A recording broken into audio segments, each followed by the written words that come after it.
I wasn't smart when I was born. In fact, I was a cripple and a simpleton. I couldn't walk, so I dragged myself around the forest floor, never straying far from my mother's presence. I felt at the time she never cared much for my siblings and I, mostly letting us fend for ourselves, but I realize now she kept a careful eye on us. She was cold, distant, and dumb like me, but she knew how to watch for large animals and other potential threats as my brothers, sisters, and I slowly figured out how to feed ourselves. It seems cruel in retrospect, and many of my siblings died young. Life was hard crawling around the dirt of the forest floor, treating anything remotely edible as a banquet to be cherished. As I slowly grew, she eventually disappeared, leaving me and my two remaining brothers alone at a very young age. They both perished shortly after. But somehow, I managed to survive against all odds, crawling in the mud and struggling against my disability, finding food and shelter anywhere I could. I slowly learned how to use my disabilities to my advantage, setting up ambushes and traps for small game, but I was still fundamentally an idiot, and no matter how clever I thought I was back then, failure was common, and life continued to be difficult.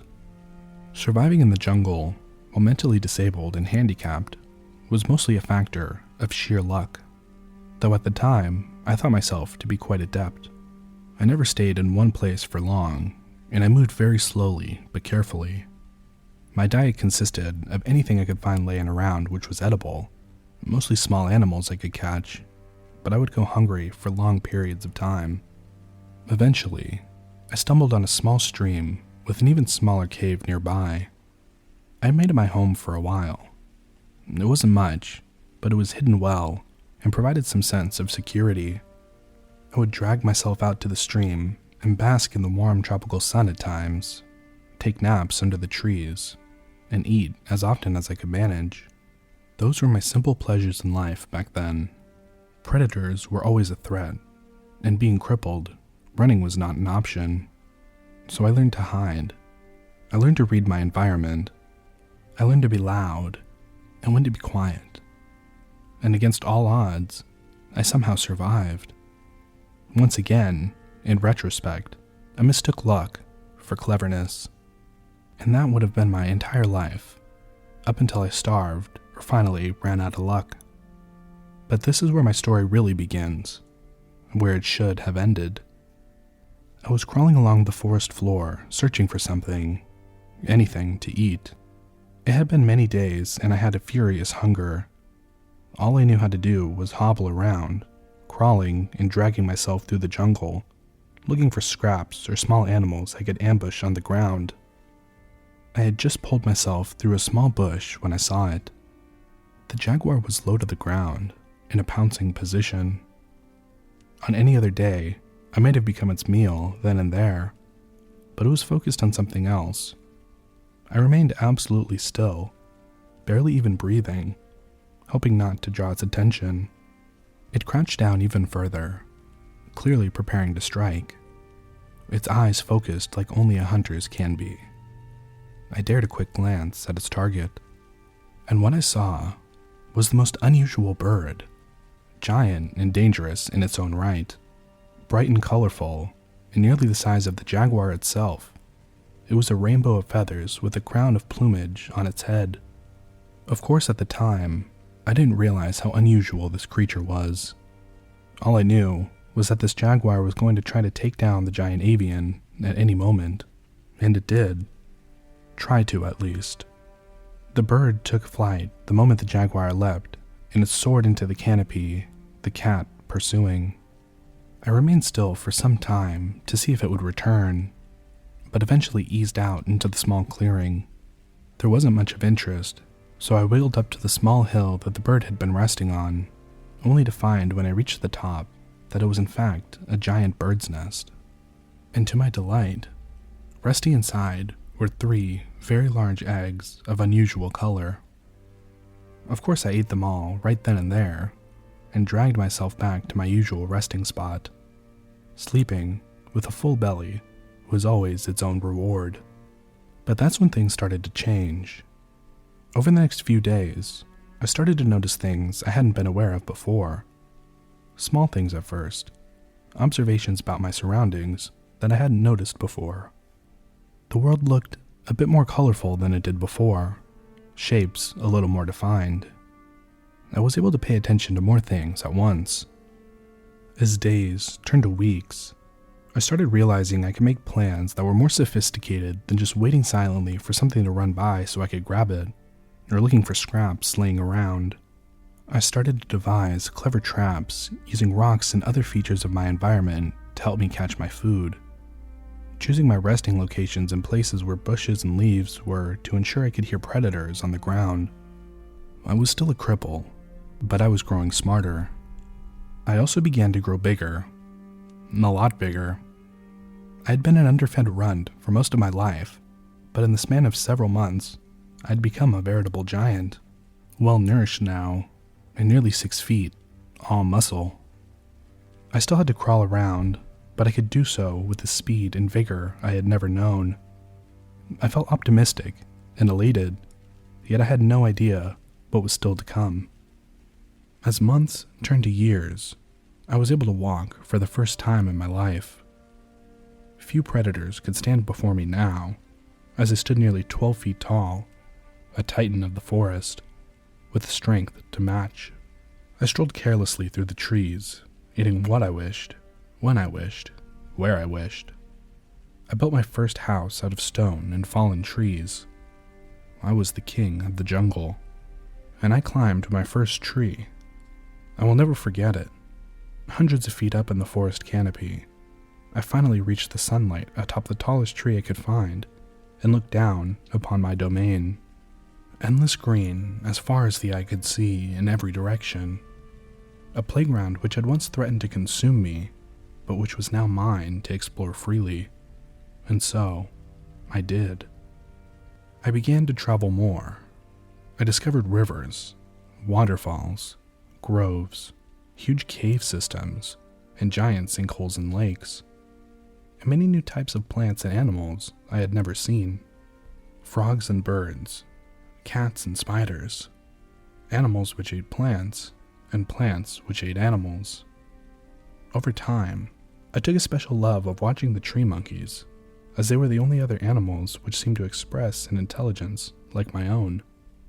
Which is why when I found a small one which had been injured, I carefully collected it and took it with me.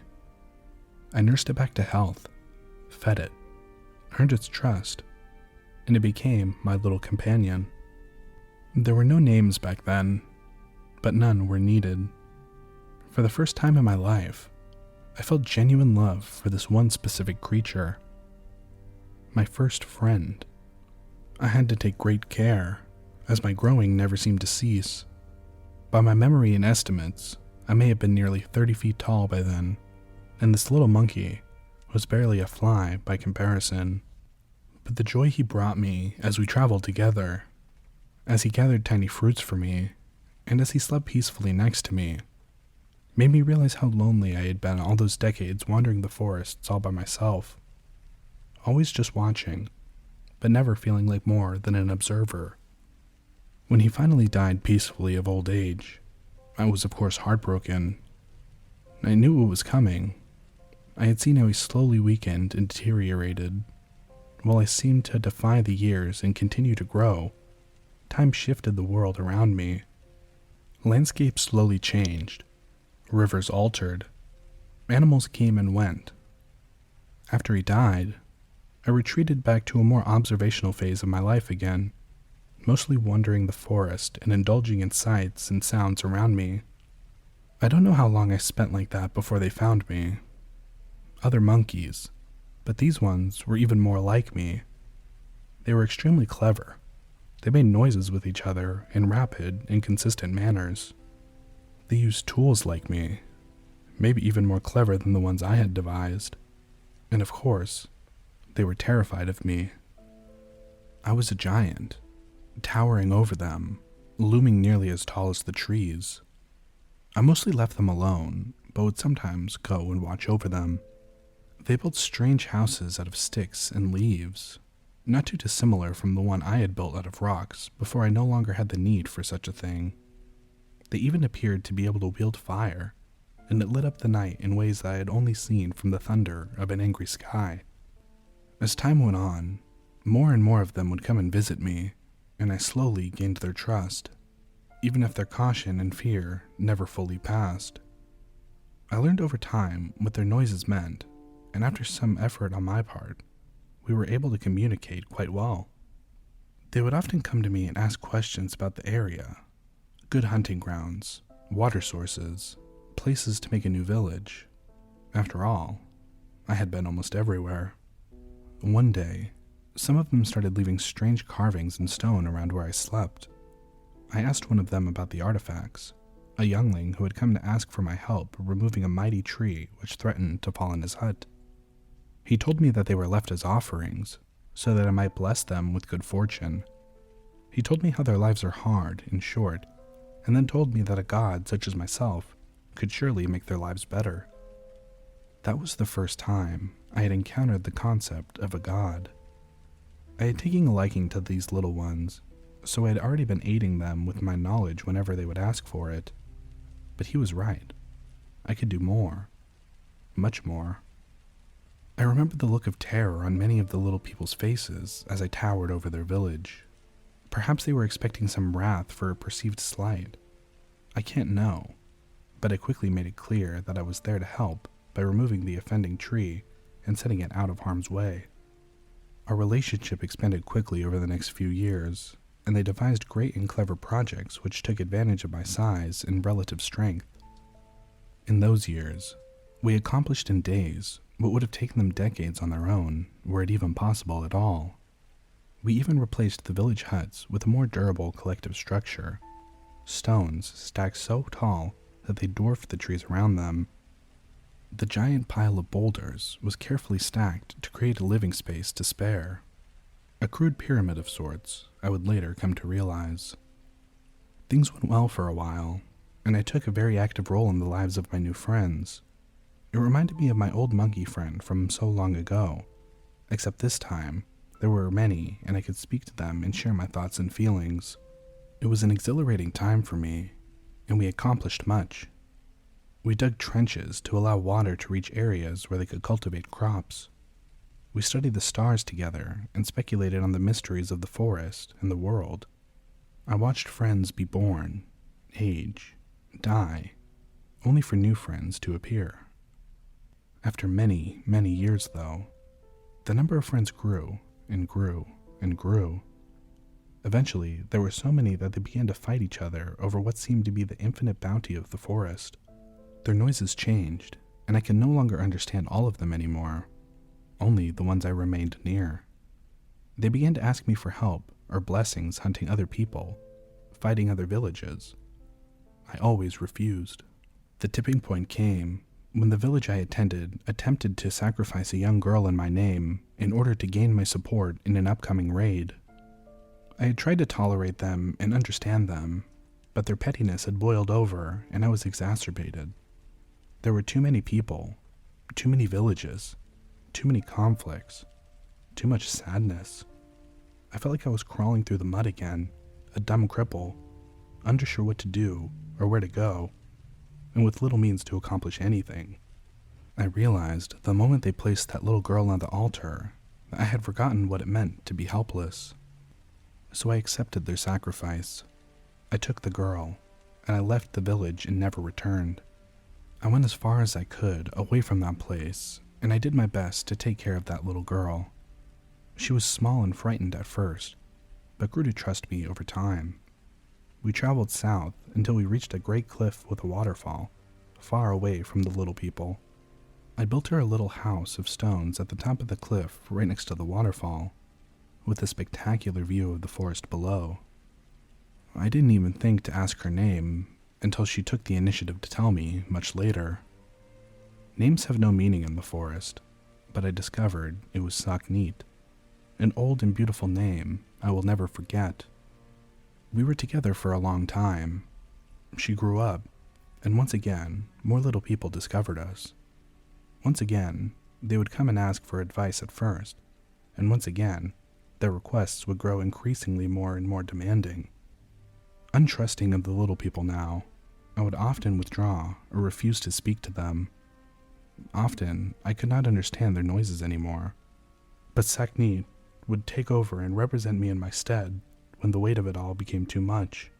She even put feathers on her head, like me, in order to gain some trust and status from the visitors so they would eventually come to understand that I trusted her. After a time, it almost became expected that she was the one you would speak to when you came to me, which I was fine with. She never once misrepresented me. We were both children of a similar fortune, abandoned by fate, but then entrusted with something special we could use to help others, and I knew she could be trustworthy. I slowly came to understand that she was good at what she did. I watched her mend divides, forge alliances, and eventually even end a war. I was a simple person of the forest, but she was a politician, and she knew how to use my name and power to change the little people, to make them better. I loved her, more than I even loved that little monkey. She was kind, gentle, but intelligent and uncompromising. She taught me things I had never heard of, things she learned of from our visitors. We had no needs, so knowledge was paid for with knowledge. Forms of what I would later find were arithmetic, astronomy, philosophy, and more slowly arrived bit by bit. It gave me a new window into the world around me, one I had never given its due consideration, despite being more ancient than many of the trees. It always amazed me that these little people were so creative and intelligent. And it was her. She was the one who in the end inspired me to put my faith in them again. I started to take a more active role once more, but being mostly stuck in one place, I studied and philosophized and tried to make myself useful to the little people in ways I could. I slurped up knowledge and offered it back to anyone who asked. I was too big to move so freely around the woods now without laying waste to it, but the little people seemed more happy to come see me. Sackney even gave me a name, and while the little people had called me many things before, this was the first one I truly took to heart. And in those years, my heart grew nearly as fast as I did. When she died, I was once again heartbroken. It was a tragic accident. Nearly 140 feet now. I was so massive, it was hard to even move through the woods anymore without trampling everything in my path. I tended to just remain in the same spot near the top of the waterfall as a result, and spend most of my time asleep or staring out over the vast and beautiful jungle, framed by the mountains hundreds of miles behind it. I don't know why she had come so close to me while I was sleeping that night, or what cruelty of fate caused me to roll over, but when I woke up, I found I had accidentally crushed her to death. I could barely even recognize her. I had seen the little people cry before, but that was the first time I myself had ever truly wept. I hadn't even realized that I was capable of it. I retreated deeper into the forest after that, avoiding everything. Everyone was so small, and I was so dangerously large. I just wanted to go and hide in a cave somewhere and never come out. But even finding such a large cavern now would seem nearly impossible. As was so often the case in my life, I do not know how much time passed. Probably ages. But eventually, the little people found me again, as they always did. But this time, it was different. They remembered my name. They brought me food and gifts. They once again asked for my knowledge and my help to save and improve their lives. I enjoyed their company, despite my distrust, apathy, and depression. Eventually, though, they asked me to come with them to their town, and after much deliberation, I finally agreed. What I found when I arrived there was a landscape drastically transformed. The massive destruction of a forest replaced by farmland, and a great city made of stacked stone, much like the one I had made so long ago, but much more refined and massive, and the number of little people was uncountable. The forest's devastation was so great that I could not even see the trees on the other side of the city. I just stood there, towering over everything, and felt horror ripple through me from my head to my toes. I felt as though this was somehow all my fault. I should have known this would happen. I should have never helped the little people, for they were so smart that the forest itself had become their prey. Or maybe I should have helped them more, taught them better to be stewards of the forest, not destroyers of it. I immediately left without a word back the way I came. They followed me yelling and crying my name for some while before eventually giving up and returning to their desolation of a home. I went further south, far further south. I dreamed about that bird from so long ago. Was it the last of its kind? What destruction had I myself wrought on it or its species when I ate its eggs? I wasn't intelligent enough to have such thoughts back when I did it, but now it's always there in the back of my mind. How easy it truly is to destroy something beautiful out of sheer ignorance. I finally found a new cave, my cave, large enough to fit me snugly, and I went to sleep. As always, I do not know for how long, ages most likely, and once again, I was awoken by the little people. They hadn't changed much by my perception, but their noises were new. It took me some time to understand them again, but once I did, they told me how things were. An empire, they said, greater than any before, and cities of stone, which fed and housed vast numbers of little people. I could only barely imagine how so many of them could survive on the fruits of the forest, but they told me they no longer needed the forest. They claimed to have tamed the wilds. I remember at one point asking one of their supposed wise men what had happened to the old little people who I had once seen doing the same thing. He told me their cities had been abandoned long ago, and they had retreated back into the forest. This gave me some hope. I had believed that in time they too would return to the forest. I did not tell him my thoughts though. I simply sent him away. More and more of them flooded to me, and before I knew it, they were erecting monuments all around my cave, destroying trees and slaying animals in the process. I tried to chase them off, but they would always return eventually. I fled them in a fit of anger one night after years of fitful and interrupted slumber. I went further south.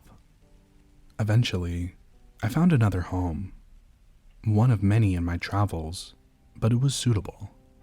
Deep, dark, and hidden in the bowels of a sinkhole. Nobody but I could get down this deep into the earth, so here I would finally be safe to rest. No more little people, no more sadness. But this time, it was a different kind of noise. Grating, whirring, ripping noises, alien noises, and the smell of fire and ash. I don't know how long had passed, but when I woke, deep in my hidden chamber, I knew something had changed. These were not the noises of the forest, or even the noises of little people. I had to investigate. When I peeked out of my cave, I stood up and looked over the trees to see smoke filling the air and huge swaths of forest completely burned to the ground. I went to go see what was happening and observed the little people burning and chopping and tearing at the trees with strange tools I had never before seen. Noisy tools, violent tools. Some of them spotted me, and it wasn't long before they were screaming and fleeing en masse. I couldn't understand. There were no crops here, no city. Why were they destroying the forest, burning it to the ground even, not even using the wood from the trees as they used to do? I walked through the devastation and saw it stretched out seemingly forever. In the distance, I saw strange buildings, very different from the stone and thatch ones I was familiar with, and vast herds of unusual animals I had never encountered before. The forest had turned into grassland at the hands of the little people. I stood watch over the area for a few years, frightening off those who dared trespass. I wandered around and patrolled, destroying the infrastructure the little people used to attack the forest wherever I found it. I took care never to hurt any of them, And it wasn't hard, as they always fled my presence. I became cold-hearted, though, and felt the little people were a plague, a disease I had allowed to fester. Once again, I believed this was all my fault, that it was something I could have prevented. Time continued to pass. Many suns, many seasons, many years. I remember one day I saw a strange bird fly overhead. Now I know it was an airplane, but at the time, it reminded me of the bird from when I was just a young cripple. Giant and majestic. Beautiful. I tried to follow it, but it was far too fast, and I watched it disappear over the mountains. I remember wondering what new lands the bird might discover over there. Maybe ones without little people. No matter how much I tried, though, I couldn't stop the destruction. Always small groups, simple tools, and a lot of fire. I could not be everywhere at once. I felt despair. Time passed, but an old man found me one day and spoke to me in new and unusual noises. At first, I ignored him, but he persisted and slept nearby every night, refusing to leave. He would come every day and make the same noises at me. He seemed harmless, and I felt lonely. So on a whim, I decided to let him stay for a while, so that he might teach me the new noises. We were eventually able to speak more clearly. He gave me his name, Fabio, and was also born in the forest. He told me many strange, wonderful, and terrible things. He told me about how the land was now used for raising cattle. He told me about how the silver bird was in fact the machine created by little people. He told me what he knew about science, about history, about society, that there were entire nations of little people all over the world, and that the little people had conquered it all. I came to feel he was like me, for he seemed saddened by it. He said there was nobody left to understand the old ways, living in the garden and only taking what you require. He told me few people believed in me anymore, that I was just a scary story told to frighten frontiersmen's children, or just a mythology told in schools, that those who had claimed to have seen me were met with disbelief. And he said he had seen me as a child when I had run off his parents at the edge of the forest, and that he had spent his whole life searching for me since then. The little people were always full of surprises. I took him in, and his welcome company and knowledge warmed me as I continued to hide in my cave. He taught me to play chess. He told me wonderful stories and even brought me books. I had seen the scratchings in stone from long ago and their meanings, but these were far more sophisticated. I learned to read and lusted after the knowledge. He would go out once every few months and bring back more books, photographs, and at one point, even a motion picture for me, which I devoured greedily. Years passed, almost in an instant, and I barely ever left the cave. Eventually, he told me I would need to face my fears and do something about the encroaching little people who grew closer every day. But I knew he could see my wounded spirit, and he was kind to let me rest, never pressing me. He knew the little people had broken my heart. But what is broken can break again. And when he finally passed away a few years later, I found myself alone once more. Timeless, not like the tree, but the very stone I dwelled in. I knew everything around me was ephemeral. It was all going to change and die anyways. So what did it matter what I did? And so I slept. I don't know how long. It might have been ages. Eventually, I was awoken again by the little people's noises. Well, in this case, you specifically, of course.